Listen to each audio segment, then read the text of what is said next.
there are people who make big sacrifices for their career because they want to be able to have kids young, get married young, and it doesn't happen for them. I just would hate for those people, or it doesn't happen on the timeline that they're hoping. So I would hate for those people to have regrets. Sarah and Max, an unlikely pair in this wild podcast, they're the perfect flair. Sarah charms, so feminine and free, a Cali girl spirit under the podcast tree. Max a strong force with a punch in every word. Together they navigate the dating absurd. Don't forget to hit subscribe, join the crew for more laughs and tales just for you. Now back to the show.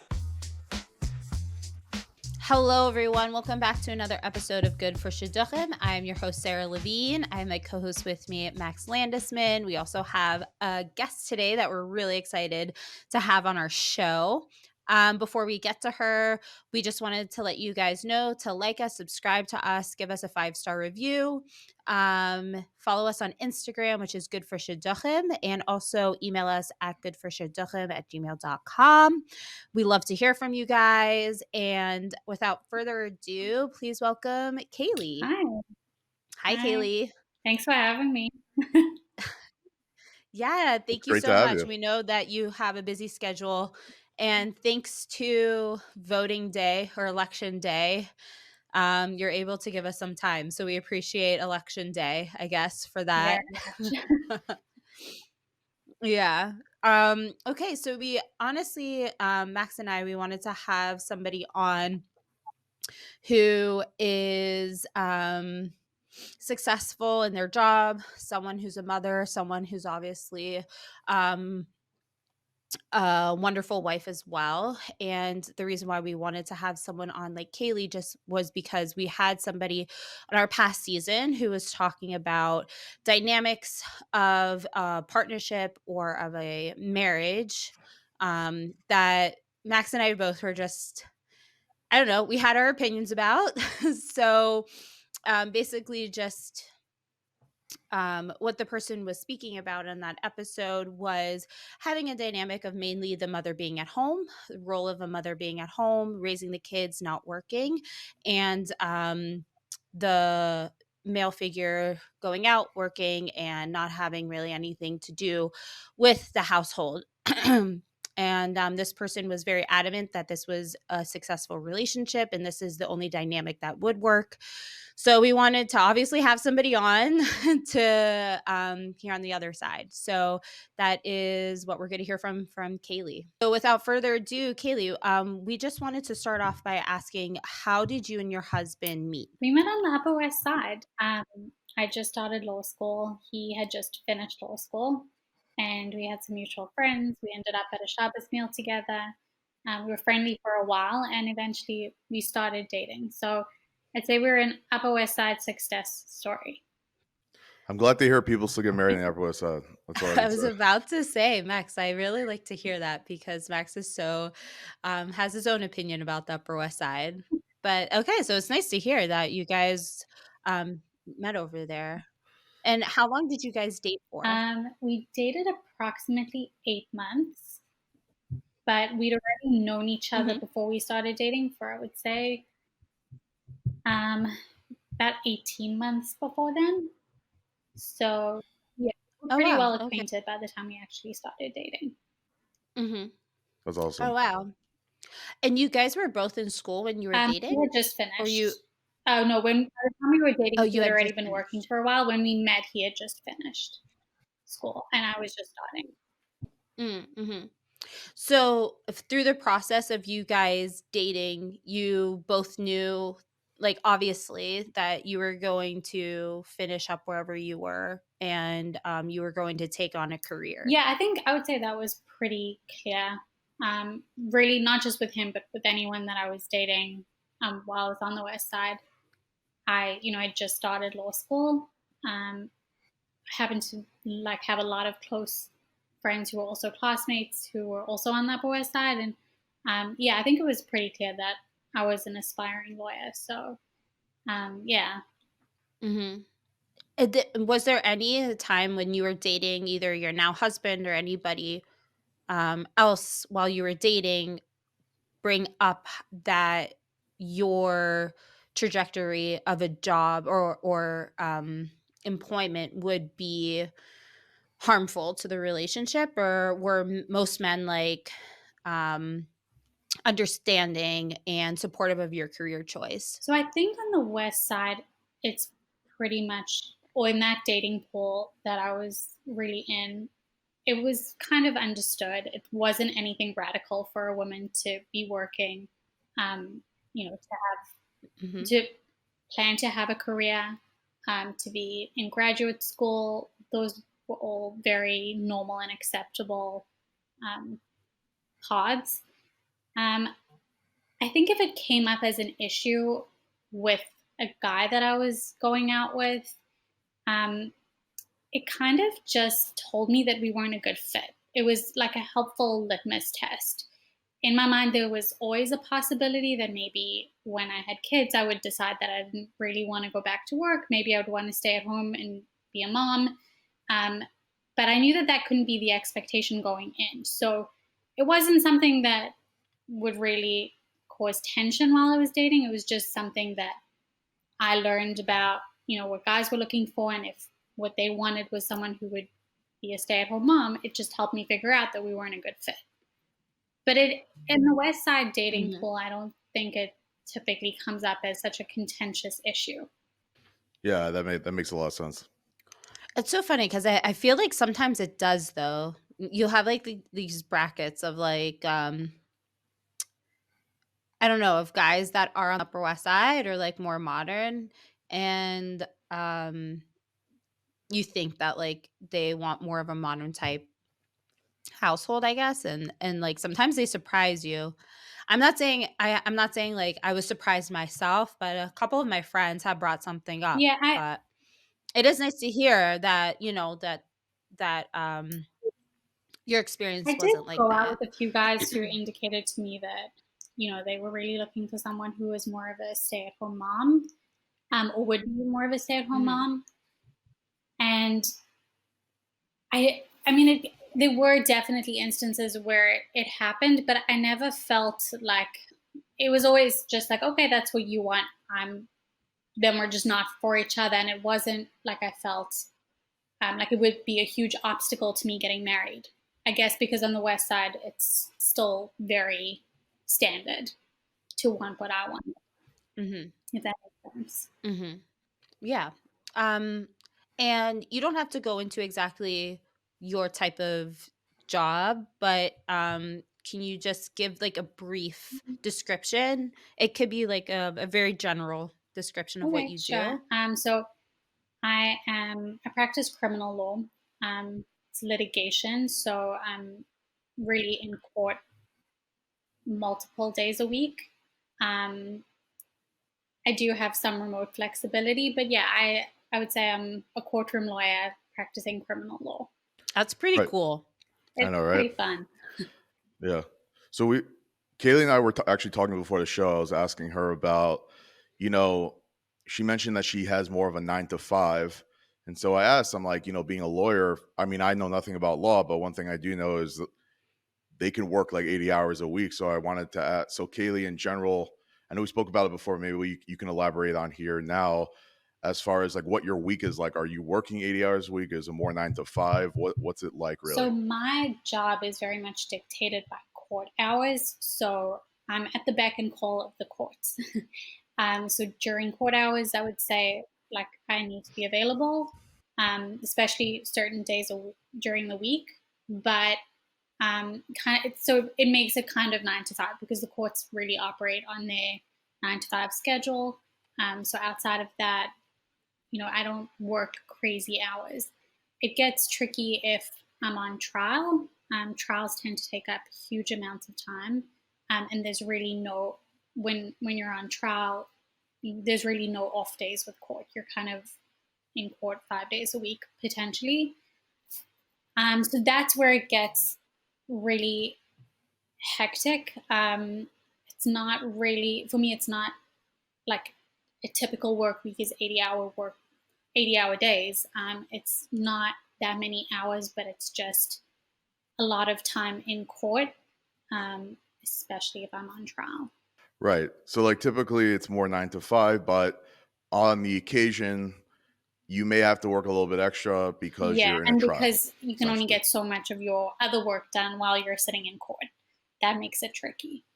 Right. I assume there's Yeah, preparation and briefing and all exactly. that kind of good stuff. Yeah. Um, that's actually a good question, Max, about the work schedule. And um, does it ever like conflict with like do you feel that it like conflicts a little bit with like being with your child, or you feel like like this was how you and your husband are a team, and like this is what was going to happen, and you do have like tricks up your sleeve when you do have like a really hard work week. Yeah, so I think that, you know, we're both lawyers, and I think we're both very fortunate that, well, we're very fortunate that he has a lot of flexibility in his job. He also has an amazing boss who Mhm. happens to be a mom of young kids, which is huge, I think, for us. Just like the level of understanding that she has, um, makes Yeah. it like Mhm. definitely makes things easier for us. But because of his flexibility, it really helps us with, pick up and drop off at daycare. Um, I also do have remote days, which is a huge help for me and my sanity, but also just being available more at home and being Mhm. being able to spend more time with my baby. So typically, the way that our setup works is that one of us can be home every day. So one of us is in the office and the other one gets to work remotely, and we try to make sure that we switch off days so that whoever's staying home can do pick up and drop off without it being too stressful, without having to contend with rush hour and commuting, in addition to the pick up and drop off. And that really works very well for us. There have for sure been days where we both have to be in the office on a specific day.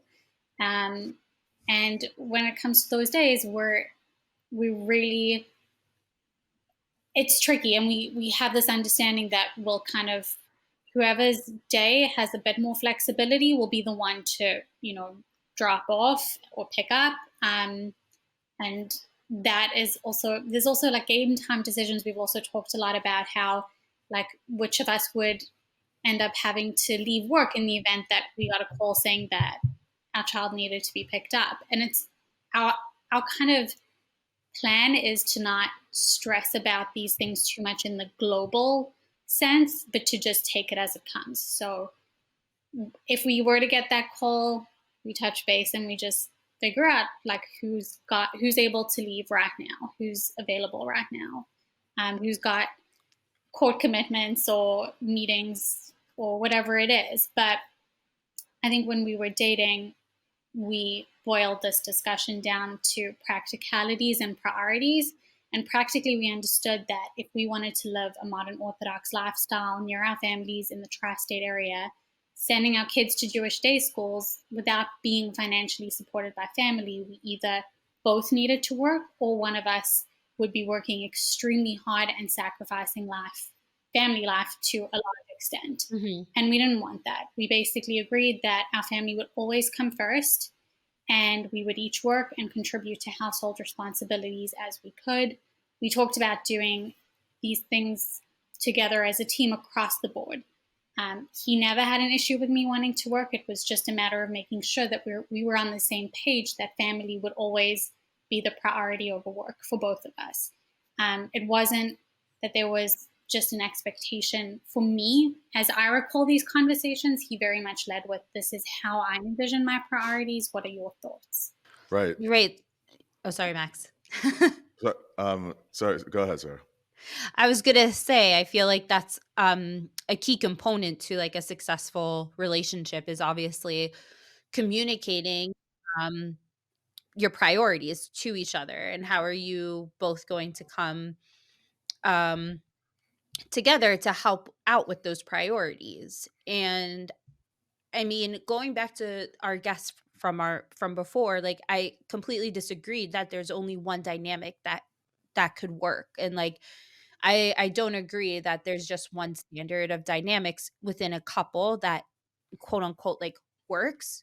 I think you brought up like a very important key factor is the communication of like both of you prioritizing the same thing and coming to the same conclusion on how to do that. Like obviously if somebody's priority is different than the other potential spouses, like there's ground to cover there or it's just genuinely not going to work.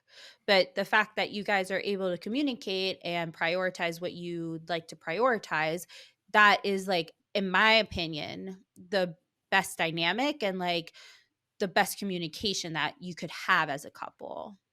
And I think it's something that really starts with dating. Like these are conversations that have to be had ahead of time. But I think there also needs to be a certain amount of flexibility because when you're talking about these things theoretically, like you can come up with some theoretical plan, but it's actually, being in the trenches of parenthood and having a pile of dishes and a pile of laundry when you have to actually practically be flexible. And I think it's very easy to throw out statements about how it should be and what the ideal looks like, but I think being in it is kind of a different story. Yeah, Mhm. when I was roommates with my brother Shlomi, I literally would rather do anything else besides dishes. Dishes are by far the worst thing Great. ever. So they're very difficult. But continuing on this topic, it it sounds like you got your priorities straight, so on and so forth. But hypothetically, let's say you weren't blessed to have a job that's as flexible. Let's say you both are lawyers. It may not have been at the time of after COVID, where working at home was much more common. Maybe before they would require you to be in the office all the time, and potentially having to work to for both of you to work 80-hour weeks as a lawyer. If that were the case, would things change for you? Meaning, would you want to continue doing that, or do you feel that like that's just going to take too much of a damper on our family, and I couldn't continue? So it's such a tough question. I think that I would probably, I think one of us, very possibly me, just because of, you know, how I feel about my career and being a mom. Like, I think I would be reassessing my job. I think I would probably want to make changes with my professional life. I don't think that I don't think this is I don't think what we have right now, I would say what we're doing really feels like we're very fortunate. But I think the flexibility is a huge component of what makes it doable for us. I think, two with two working parents, flexibility is huge. The remote days for us are huge. They make such a big difference. The ability to run out in the afternoon, pick up kids, and then log back on after they're in bed is huge. I don't know how it would work without that flexibility. I really hope I never have to figure that out. But and the Mhm. post-COVID working world, there is definitely more flexibility all around, and that helps. But I think that if we were in a situation where we were working 80-hour weeks in person every day, I don't think it would be sustainable for us. I think something would have to give. I think there's definitely, some people would be very happy to like get some help, whether it's a babysitter part time or an au pair or something like that. And I'm not opposed to that, but I don't think I would be happy working those long hours. I think I would feel like I'm sacrificing um, like very important time with my family. I think when you're raising young kids, that time is really precious. I wouldn't want to wake up down the line and feel like I missed out on something very important. That's me. I think that just to answer your question very honestly and personally, I think that I would probably I wouldn't give up my career entirely, but I would definitely change direction a little bit. 100%. In all fairness, Sarah, but the guest we had on previously, he may have been very very to the right about certain things, but I think there is a core truth to, I guess, what he said, and essentially it does line up to what Kaylee is saying, is that at the end of the day, you don't want someone else raising your own kid. Like, you kind of want to be there, especially in the beginning. So if I'm correct, Kaylee, right? Is that kind of what you're saying? Meaning, like, especially when they're younger, you kind of want to be there. That's how I feel right now. But I think that what that phrase means, someone else raising a kid, means different things to different people.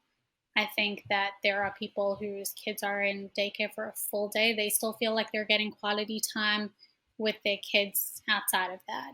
They treasure their weekends. They make the most of them. So I just think that it's a general statement that, for me might mean I want to be able to be home when, I want to be able to do pick up and drop off. I want to be home for dinner, bath time, bedtime. For other parents, that doesn't, having someone else do that doesn't mean that they're not raising their kids. Yeah, I was gonna say the same, kind of the same thing, like along the lines of what is, having someone else raise your children, or like what do you what do you prioritize in raising your children is totally different. I feel that's why, like, when it was brought up in the previous season, like, you don't want other people to raise your child. What does that really mean? Like, no nanny at all, no babysitter at all. Like, to each individual household, it just means something different. It doesn't necessarily, like, to me,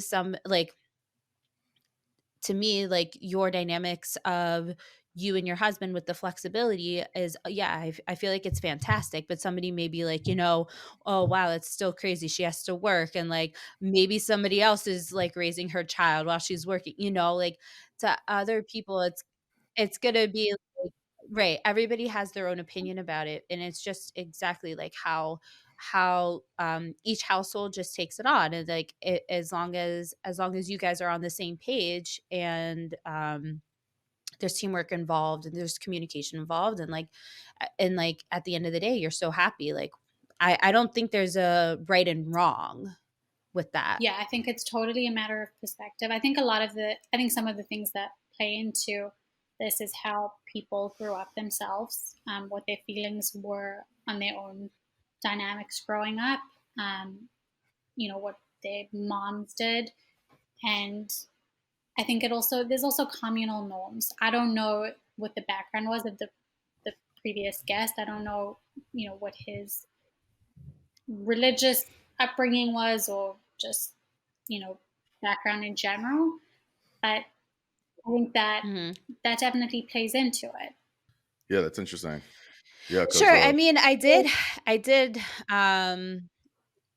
challenge him a little bit on the religious thing, just because, like, in um certain communities, like, the women actually work and the men learn. But well, whatever. he You have wasn't. to I mean, Sarah, what? he wasn't pro that at all. He was very Right. against that. I Yeah, know. I yeah. know. Yeah. Yeah. But okay. I re- Anyways, yeah. Kaylee, I did want to ask you, going back to dating, was there any time where somebody told you, like, Kaylee, you're taking on too much, like, law school, you want a family, you want to be at home, like, just slow down, like, maybe take it back, maybe be a paralegal, or maybe just work as a law clerk? Did anybody discourage you from continuing on the career path, and knowing that you also wanted to be a wife and have a family? It's so funny. The only people I can really think of are my grandmothers.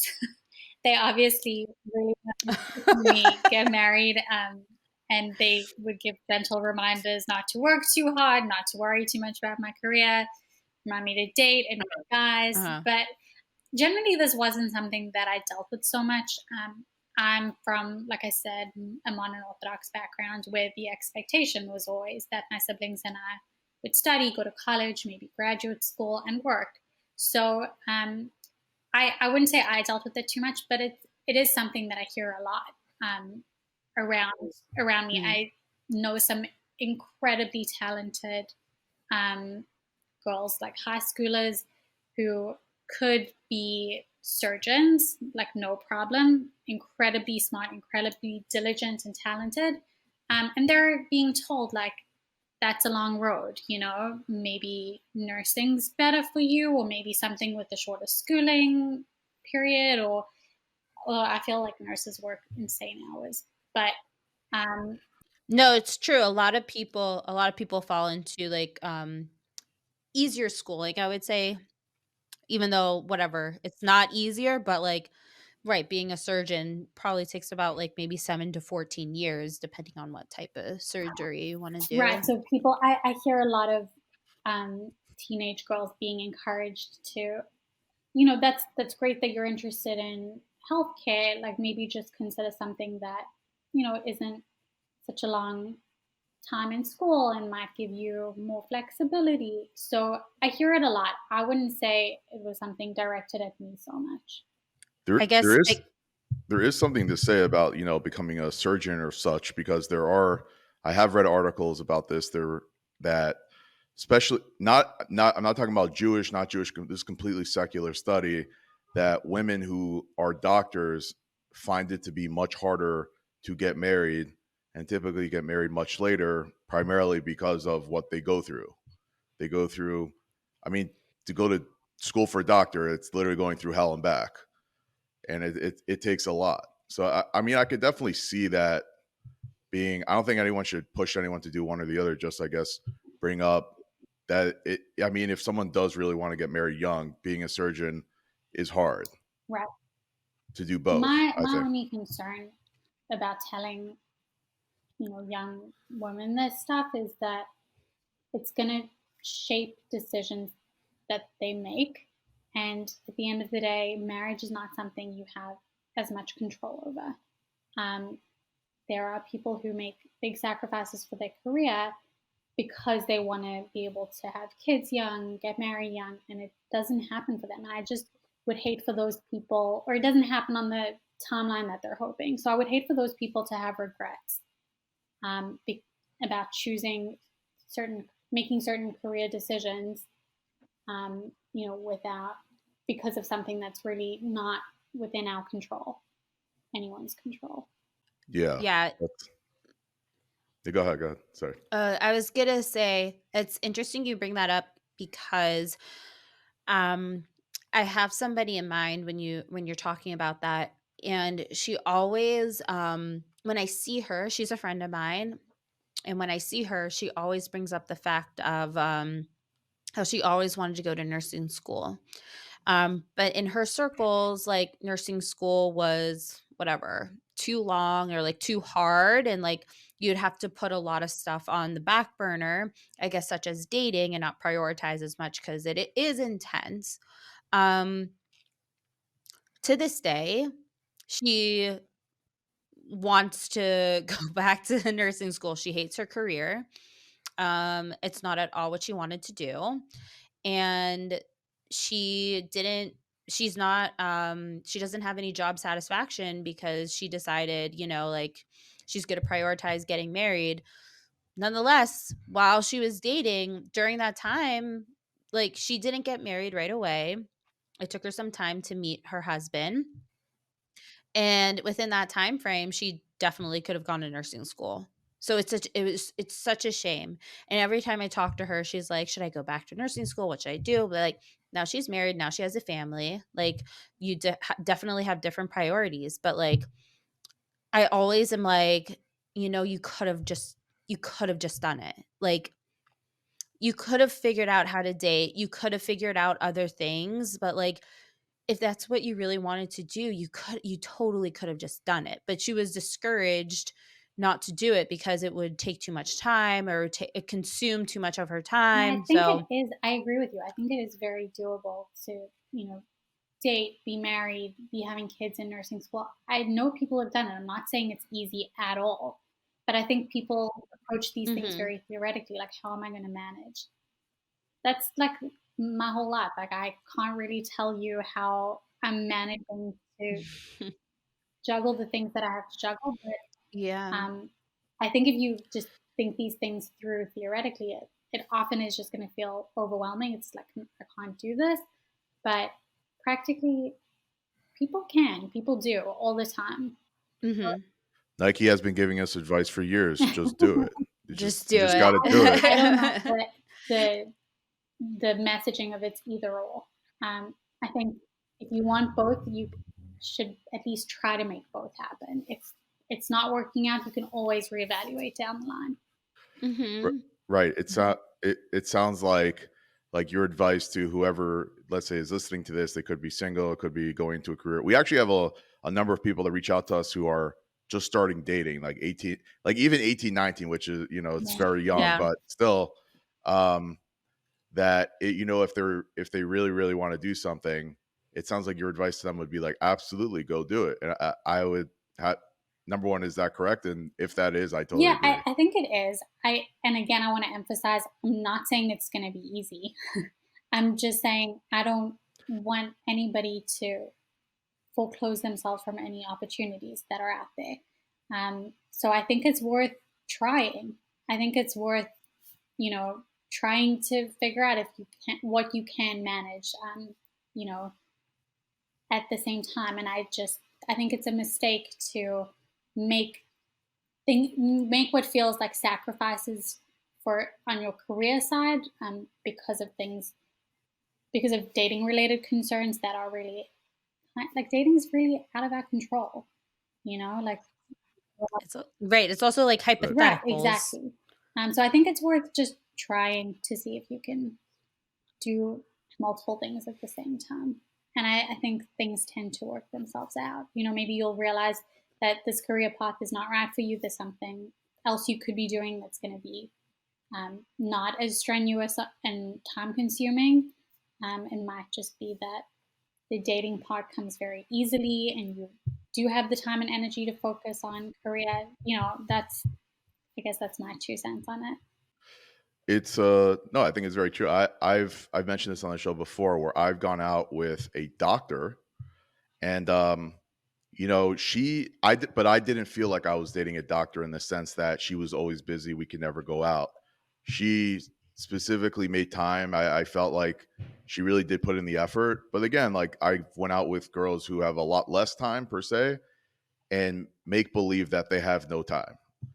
So even the doctor, I did feel like she did, um, have plenty of time to actually go out. But I know you've mentioned like maybe not yourself, maybe you didn't feel that there was a lot of, I guess, pressure or a lot of criticism from guys saying that they're looking more for someone who isn't going to work as much or is going to be a stay-at-home mom. But do you know from your circle of maybe friends or acquaintances that it was an actual issue where guys were just refused to go out with someone if they wanted to be doctor or lawyer or anything else of Yeah, that I've matter? definitely heard stories that I think, you know, the specific examples that I'm thinking of, I have a friend who is a doctor. I think she feels it a lot.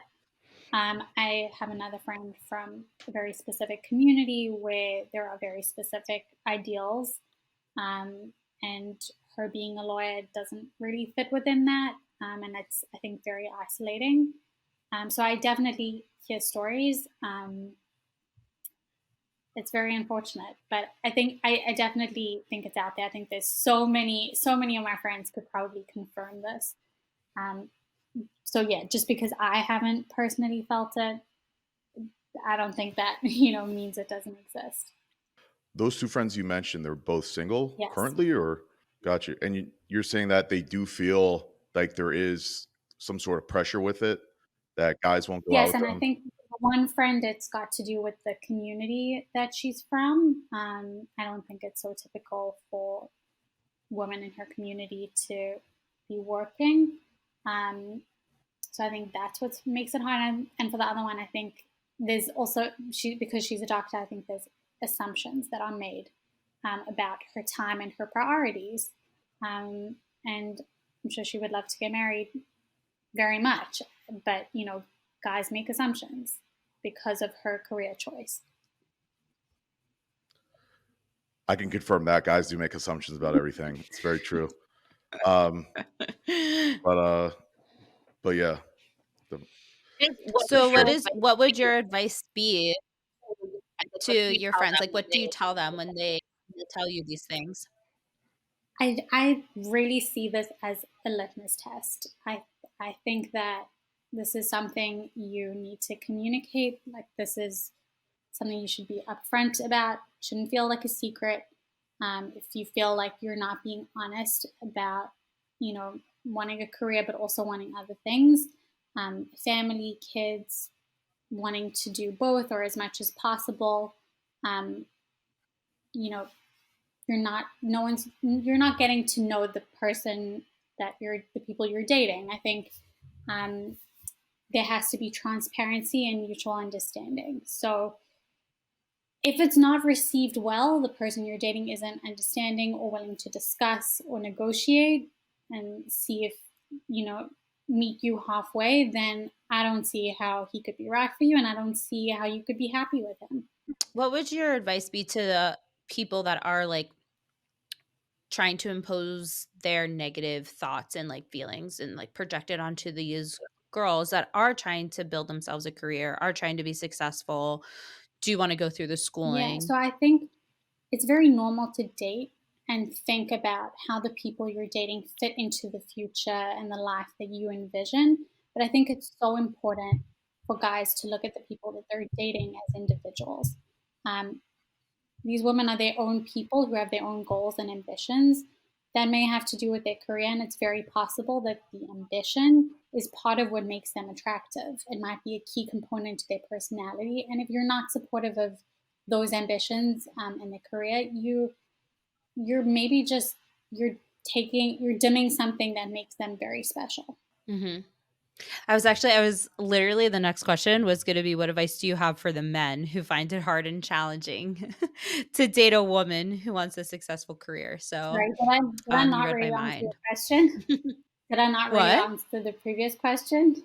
No, no, you did. That's it's just so funny. I was literally about to like lead with that after, but no, it went Yeah, no, right I in. think guys often approach dating as how does this person fit into my vision of what I want? But women are their own people and need to be seen as that. And I think that often that ambition is what makes women attractive. And I think guys trying Mhm. to, guys having these concerns really just suppresses something that's, you know, could be very special. Mhm. I do have a question. There is just hearing a lot, listening to a lot of different podcasts, and just this concept is kind of out there where the mother working and the father staying at like stay at home dad.